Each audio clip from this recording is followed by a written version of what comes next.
One day, as you sat there, you debated to yourself whether or not you should finally buy a Peloton. And before you know it, you placed your order, and then you waited. And then you waited some more. Until one day, it finally arrived. And you couldn't have been more excited, but now you have to figure it all out. Where do you start? How come your seat height never feels quite right? Why do your knees keep aching? And how the hell are you supposed to get out of these clips? Hold on, stop. Let's go back, all the way back to the moment you placed your order, and let's cover everything you need in the complete beginner's guide to the Peloton bike, sponsored by Mark Cycling.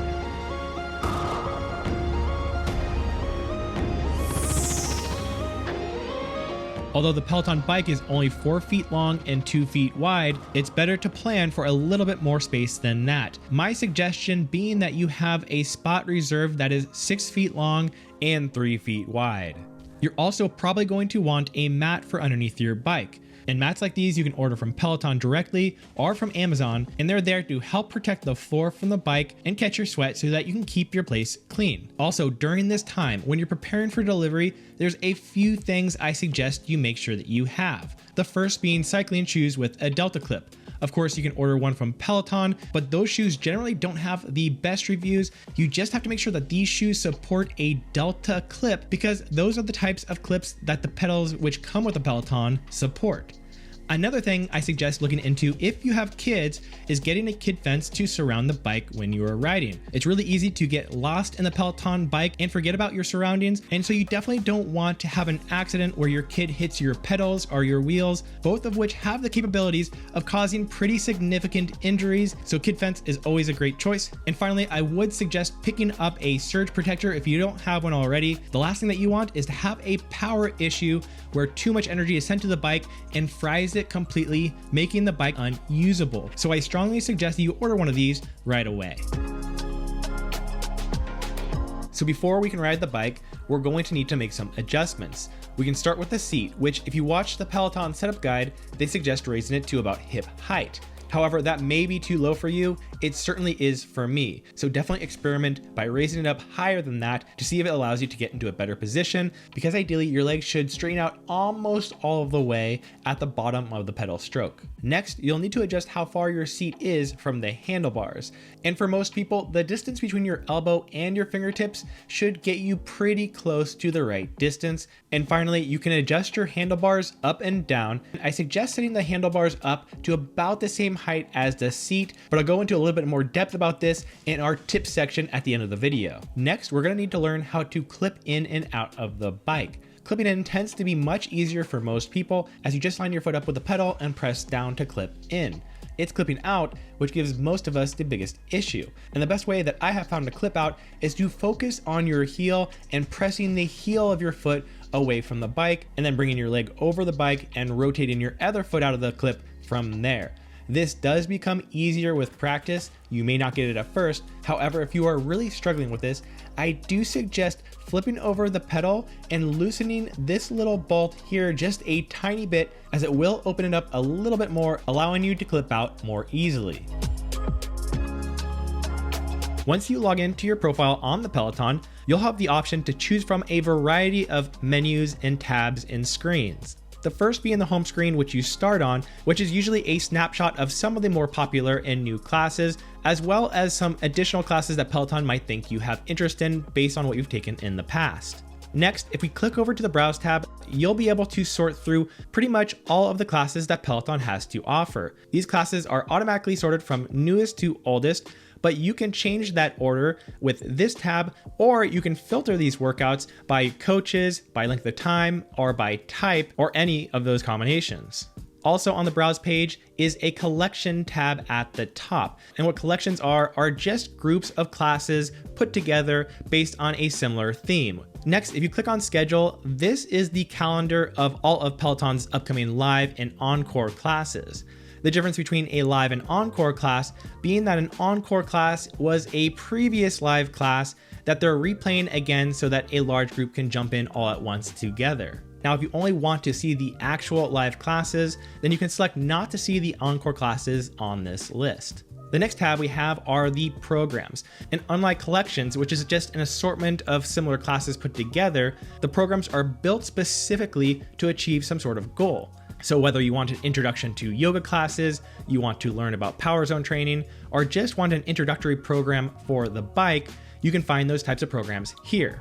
Once you join a program, it'll show you the classes that are scheduled for the upcoming weeks, and you do want to try your best to stick with this schedule because any classes that you miss on each particular week will not be counted towards a potential badge that you could earn at the end. And if you go over to the progress report, it'll show you just how close and how many more classes you have to go to earn each of these badges, which range from bronze, silver, and gold. Now, speaking of earning badges, if you click on challenges, this takes you to all of the current challenges available for the month, as well as a sneak peek at some of the upcoming ones. These are the same challenges that repeat every single month based on how much you cycle, how much you run, or just your overall time spent taking Peloton classes. You will need to opt in to these challenges if you want to take part of them, but just be aware that some challenges may not show up here that are on the app, and vice versa. So it's best to check both areas. Also from here, you can check out all of your completed challenges to see how well you've done on them in the past.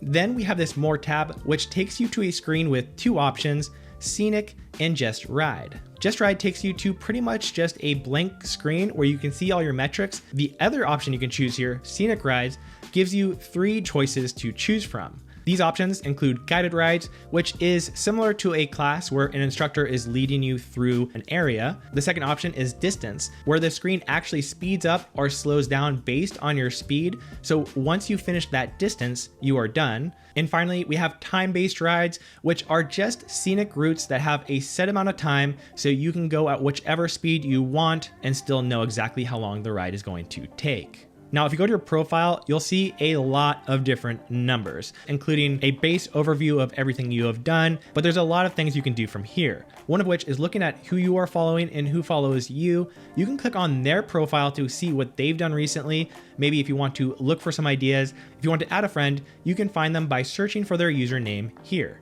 Next, we have a calendar, which is an overview of each month that you have done on the Peloton, which is what you have done, how many classes you have taken, and you can scroll through each month to see how you are progressing along. Then we have workout history, where you can scroll through and see the details and stats of every single workout that you have taken. You can see which classes you've had a PR on, what your leaderboard rank was, what medals you've earned, what your Strive score was, and if that Strive score was less or more than you have done previously, and we'll talk more about Strive score in a bit, how much time you spend in each heart rate zone, your output, cadence, resistance. And what's cool about cadence and resistance is you'll see a faint outline of where the class suggested you should be based on the instructor's feedback, and you can see how much time you spent in each of those zones or where you may have fallen behind or above it.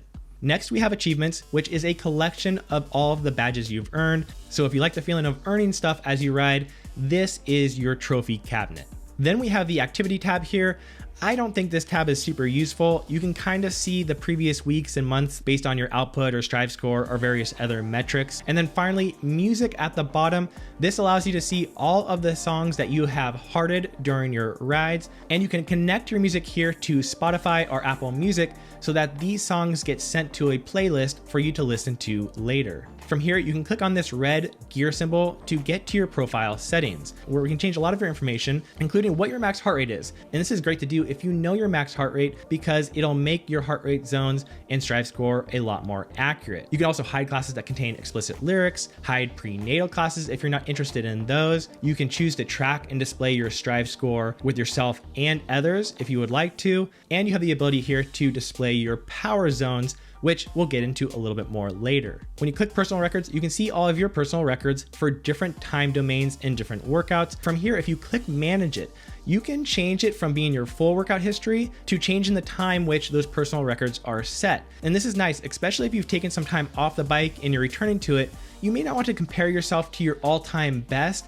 at least for a little while. On the right side menu here, you can adjust the brightness of the screen, change the volume, you can cast the screen to a TV, as well as connect via Bluetooth to your headphones or a heart rate monitor. Now, if you select device settings, it'll take you to the settings of the tablet, where you can experiment with accessibility options, like changing the font size. You can also do a speed test here, which is convenient if you're having issues streaming classes. And at the end of that speed test, it will tell you about what type of experience you can expect based on that speed and give you suggestions if you need to improve it. Now, if you click these dots on the bottom right, you'll be able to access some of the other options we already went over, but you can also check out the Peloton instructors, which allows you just to browse through all of them. And when you click on them, it'll give you a little bit of background about who they are, a list of all of their classes, and upcoming live classes. You can also select Explore Tags, where you can find trending, featured, or popular tags that you can have next to your name. Now, you can have a variety of tags, but you choose one to have as your main tag,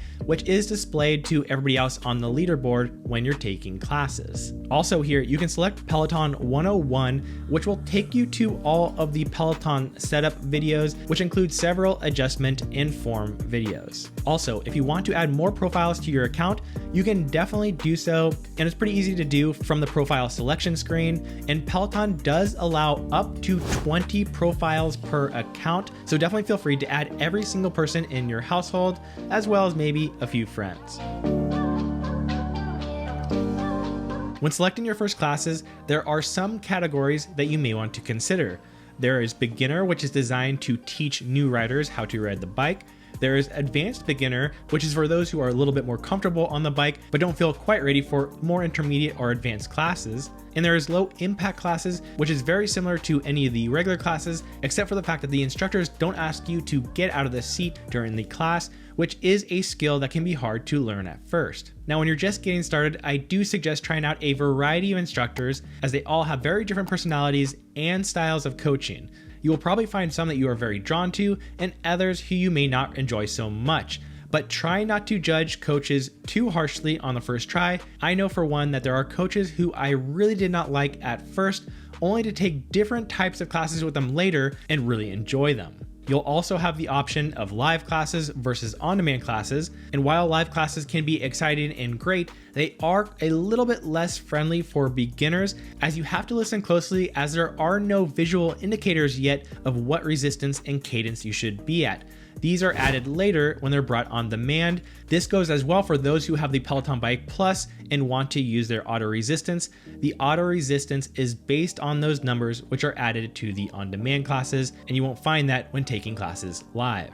And if you see this little symbol here, that just means that class is eligible for sessions. Sessions are kind of like mini encores in that they are just re-recordings of live classes, except that they restart every 5 minutes for the classes that have the symbol. This allows you to take a class that you want with a group of other people all starting at the same time so that you can compete or interact with them on the leaderboard. Also, we need to talk about stacking. This is a feature that allows you to combine various classes together into one single session. The way to do this is when you see a class that you want to add to your stack, either double tap the thumbnail or click on the class and then click on the stacking icon. If you want to start or modify your stack, click on the stacking part of the menu here. This pulls up the current stack, which you can view or modify by moving classes up and down or removing them altogether. Once you start a stack, the classes will continue back to back to back, but they will ask you at the end of each class if you want to continue the stack, which also allows you to end that session there. Finally, you can schedule classes as well, but you can't currently do it as of the making of this guide on the bike. If you want to schedule classes, you're going to have to do so on the Peloton app. And to do this is pretty simple. When you click on a class, there'll be an option to schedule, after which you just select the day and time you'd like to schedule it for so that it sends you a reminder. You can view your personal schedule on the app as well, as it is a tab next to the live and encore classes.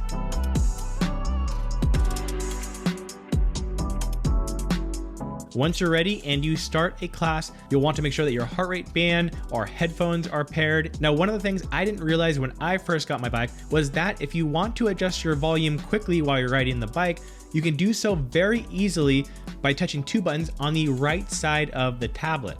Also, if you have a Peloton Bike Plus and an Apple Watch, you can pair these two right before the class starts by bringing the Apple Watch close to the Peloton logo above the screen. Once you begin the class, you will see quite a few numbers at the bottom of the screen, but the important ones that you need to know are the cadence, resistance, and power output. Cadence is a measurement of how quickly you are pedaling. Your resistance, which is Well, how much resistance the wheel is going to give you as you pedal, which can be controlled with the red knob in the center of the bike, and your power output in the middle is a combination of these two numbers. As mentioned before, if you are taking an on-demand class, you will see a number range above both the cadence and resistance. If you have the Peloton Bike Plus, you can choose to have the resistance automatically adjust throughout the workout.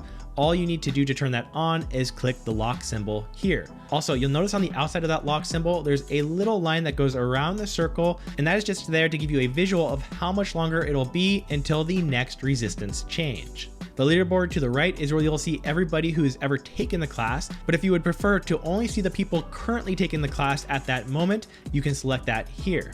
And if you would like to give anybody some encouragement by giving them a high five, all you need to do is press their profile picture. You can also adjust the leaderboard however you would like. If you only want to see a certain age group or gender, if you have a heart rate monitor on, to the upper left, you'll see your heart rate zones, and below that, your Strive score. What your Strive score is it's an accumulation of your total effort throughout the workout based on your heart rate. The more time you spend in each of the higher zones, the higher your Strive score is going to be. This does, however, cap out at zone 4, as zone 5 will not increase the Strive score any more than zone 4. To be honest, the Strive score does have limited use, but it is an interesting thing to look at when compared to other workouts at similar efforts. Finally, if you want to get rid of everything on the screen, it's as simple as double tapping it, and you can double tap the screen to bring everything back. After the workout is over, you can still hang out for a little bit, view your results, rate the workout, or you can leave it and head to the post-workout screen.